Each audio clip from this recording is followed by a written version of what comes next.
evening all, welcome back to Elite, and look at this, I finally got a Cobra Mark III, and look at the wear and tear on it. Look at that, I biffed it, I flew it into the side of a station, I was drunk. I hit the afterburner and I thought, oh well, that's me dead, but no, I managed to survive. Seems you survive your kind of crashes a bit easier now.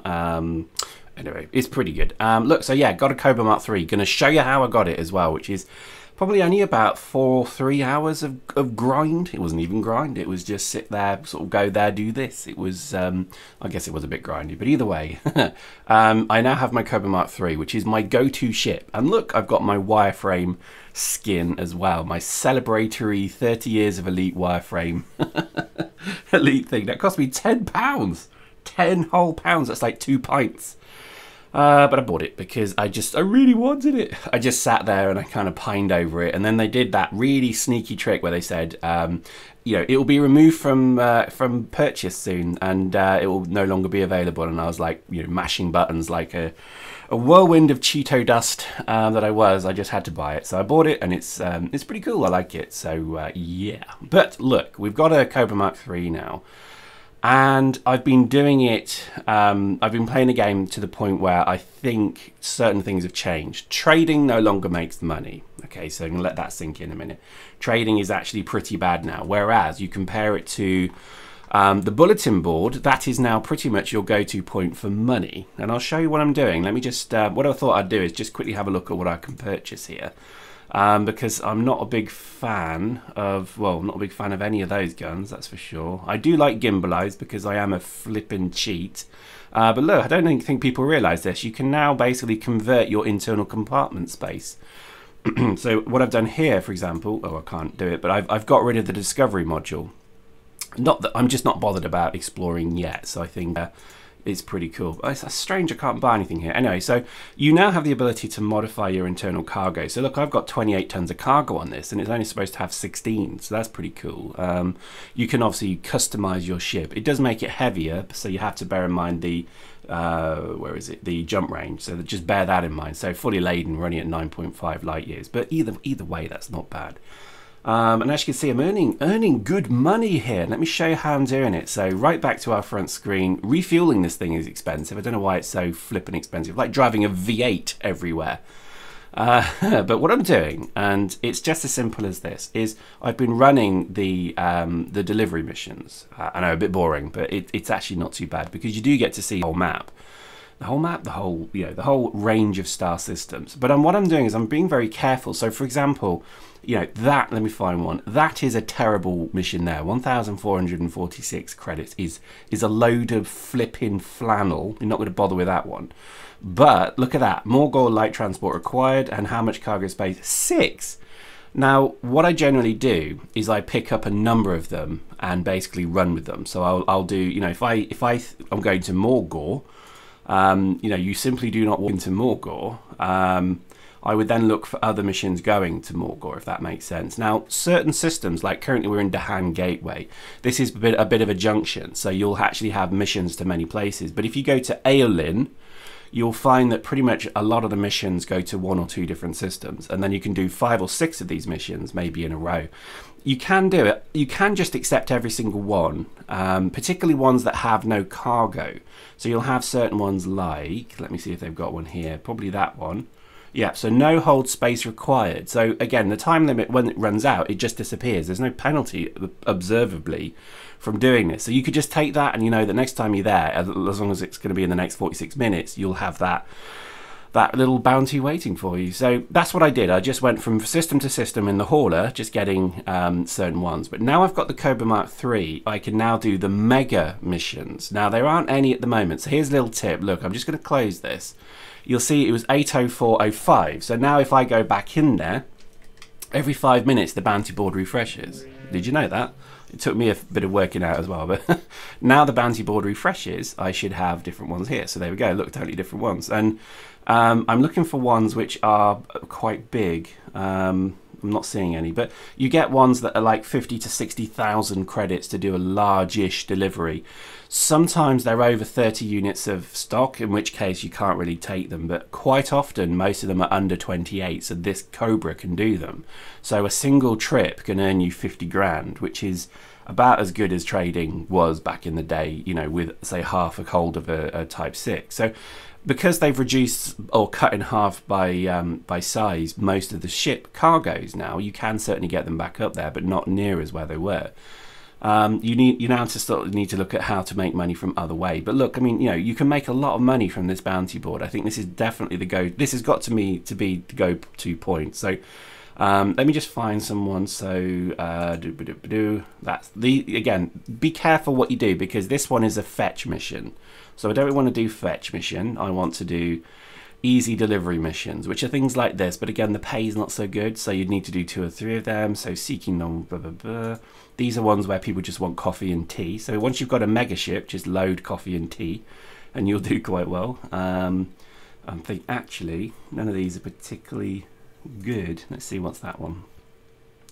So here we go. So bring us something like that. I'm not really too interested in them, but as you can see, it's definitely the place to go to. It is a bit random. So look, trustworthy haul is needed. So Erenin, so I could go to Erenin if I wanted. Now, over time, you'll realise that Erenin 4 survey is a long way away, so you probably don't want to do that one. You want to be careful of certain ones.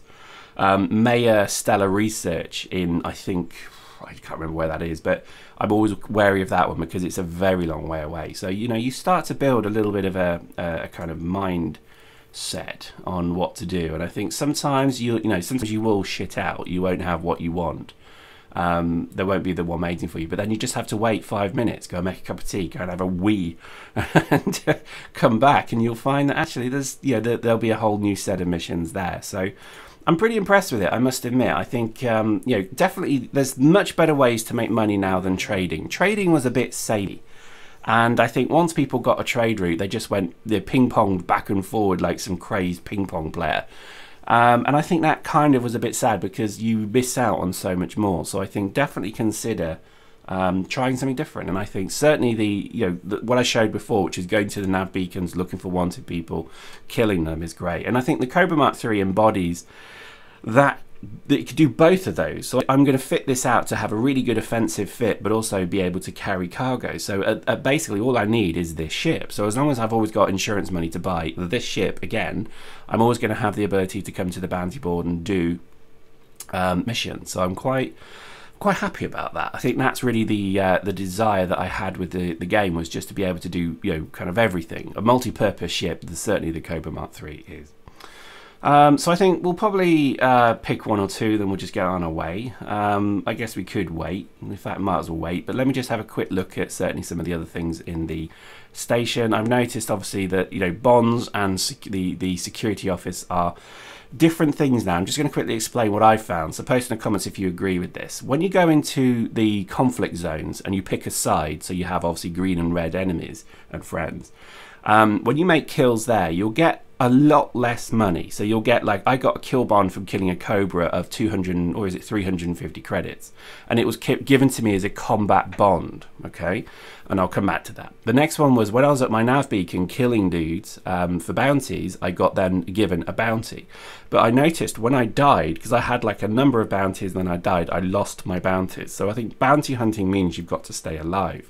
Whereas I died numerous times, but I kept my combat bond. I don't know if that was a bug. I know they patched something recently, so maybe that has now been patched out, but that was certainly my interpretation of it.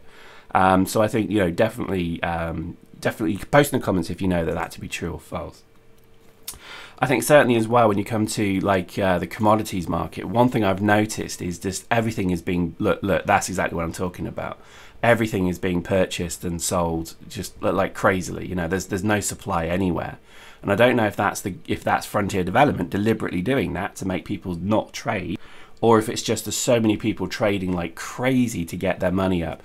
I suspect the latter. I think the reality is even if you're playing solo, all of the trade system is linked together. So I think that is literally just a load of people spamming trading. So there's just nothing here to buy, and this was actually what pushed me towards the bulletin board in the first place, which has now refreshed. So let's go and have a look. So if I come down in Night, So there's not really many good ones there, but that could be a good one. So so there we go. That's not bad. 12k to deliver food cartridges to Freeport, which is just an absolute piece of piss. So we're going to do that one, and that's 11 grand in the bank. You know, bing bang bong, done.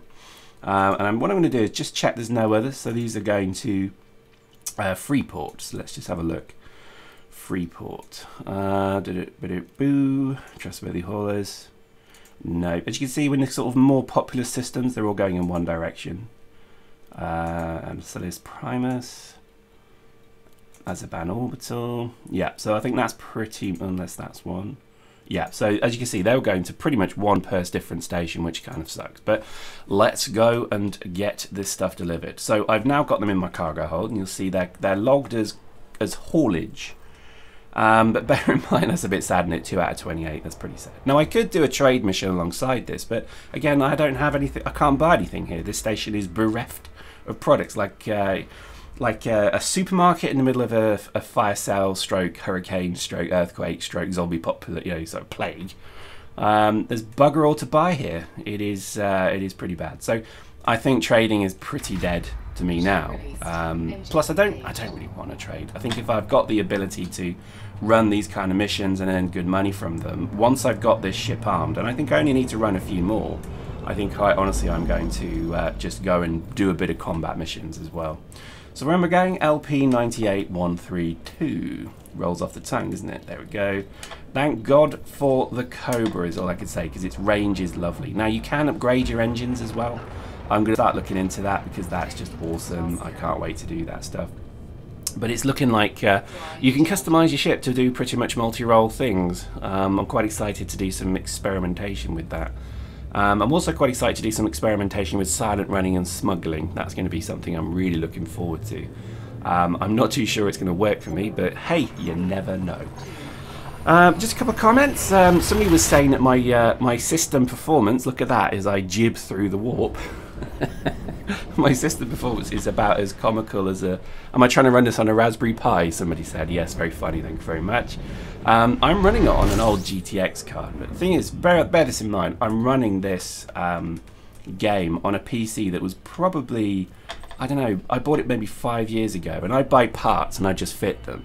And what I did is I bought a really good processor, because I always knew that like something like a Intel i7 was pretty much all you'd need, because when you do video rendering, it crunches. That's the bit that gets crunched quite a lot, is your processor. I then got 32GB of RAM. If you want to know actually what my system specs are, go to the About section of the YouTube page, and you'll see there we put all of our specs in there. The weak link for us is the graphics card. It's a GTX 450, maybe even a 440. I know, really old. And I bought it actually about 3 years ago when it was already an old card. I got it for like 90 quid from a popular website. And I guess I was just surprised actually that it's still running everything quite well, but I think now I'm starting to see it stutter, and I think it's coming to the natural end of its life. I don't think it can last too much longer. So I think we're going to look at maybe doing an upgrade, and we're certainly going to do two things. We're going to show an under £500 PC that you can buy. This is for when Legion eventually comes out, lol, Legion. And the other one is we're going to show probably a bit of a custom PC that we're having a bit of a dabble with at the moment. So stay tuned for that. You'll see that over the next few months. But generally, I would say the game runs okay on most level spec computers. Certainly old pieces of shit like mine. And I think I will upgrade it at some point, but I've got to admit I just don't see the point right now to do it. I'm a big fan of when it dies, I'll replace it. So my monitor is about 9 years old now. It's a 24-inch HP monitor, and I keep I could go and buy some flash 27 or 32-inch monitor and just sit there and imagine I'm using a mouse and keyboard in a cinema. But I've got to admit I'm not too mad about it just yet. I think I'm waiting for one thing to blow. So generally that's what I do when I do my upgrades. I just wait for something to go pop, and then I feel better about replacing it. I know I shouldn't be. I should be kind of enjoying the wealth and bounty of a YouTube channel, lol, and I should perhaps be upgrading my equipment. But I just think at the moment, what's the point? What is the point? Post in comments, tell me what specs you're running. I'd be interested to know particularly what processor and graphics card you're running, and what your opinion of it is, because I've always been a bit of a fan of the ATI. I always liked the ATI, the Radeons and that. I thought they played Eve beautifully. They just had so much more depth to it. And I think they made games look less plastic. I can't explain that, I can't describe it as I crash again. I've done it again. Look at that. I am getting really bad at this. I don't believe it. Oh, fucking hell. Oh my god. I keep forgetting how heavy in the ass this ship is. And I keep thinking I'm flying my Sidewinder. That was embarrassing. Don't you dare post comments about how terrible that was. I'm not Maureen from driving school. If you don't know what I'm talking about, don't Google it. You'll see what I mean. Anyway, so there we go. We've just delivered in the space of about 3 minutes our piece, and then as we deliver it, now we've only did one. Again, usually you do find 2 or 3 in a row, but there we go. We give our cargo, and look at that, 11 grand, almost 12 grand, basically just given straight in. Simple, isn't it? I think this is definitely a good way to make money, and I think because of that landing, I'm going to sulk off and hide under my desk in a fetal position, rocking back and forward. Hope you enjoyed that. We'll see you next time.